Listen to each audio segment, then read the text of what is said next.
Hi guys, today I want to show you how to change the battery in key fob from Hyundai. Here is a line which divides the key from the cover of the battery. This is the cover of the battery.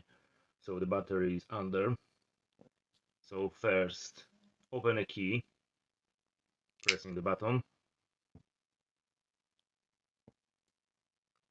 Turn the key, the buttons down. For open this cover you need to use two hands. So hold by two hands and pull by thumbs. And there's simply click and you open the cover for the battery.